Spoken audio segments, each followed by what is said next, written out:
আমরা বৃত্তিগুলো আরো বৃহত্তর আকারে দেওয়া শুরু করবো আগামী বছর থেকে 2026 বছর থেকে। এবং বৃত্তির আপনার অ্যামাউন্ট আপনার ওই যে ট্যালেন্ট পুলে এককালীন 225 থেকে আমরা বৃদ্ধি করে ডাবল করে 450 করছি এবং মাসিকটা 300 থেকে 600 করছি।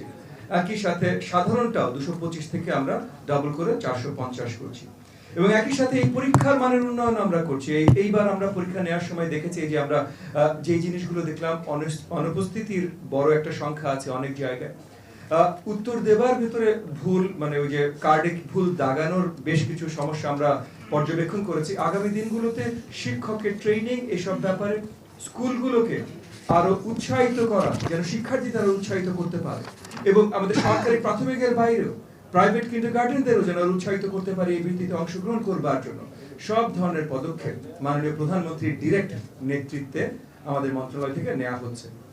মাননীয় প্রধানমন্ত্রীর যে ফিলসফি, যে দর্শন, উনি বিশ্বাস করেন শিক্ষা একটি ইনভেস্টমেন্ট, জাতির ইনভেস্টমেন্ট। সেই আঙ্গিকেই আমরা এই বৃত্তি থেকে শুরু করে বাকি সবকিছু সাজানোর কাজ করছি। আমি আশাবাদী আগামী বছর যখন আপনাদের সামনে বসবো তখন এই যে এই বৃত্তির ওই পরীক্ষাটা 2026-এর এটা রেজাল্ট নিয়ে আরো আজকে যেমন গর্বের সাথে কথা বলছি, মাননীয় মন্ত্রী গর্বের সাথে আপনাদের সামনে অ্যানাউন্স করলেন, 2026 সালে আরো বেশি গর্বের সাথে আমরা বলতে পারবো, কারণ আরো বেশি দেব, শিক্ষার্থীরা আরো বেশি উৎসাহিত হবে এবং অ্যাবসেন্স বা অন্য সবকিছু আমরা অনেক কম দেখতে পাবো ইনশাআল্লাহ।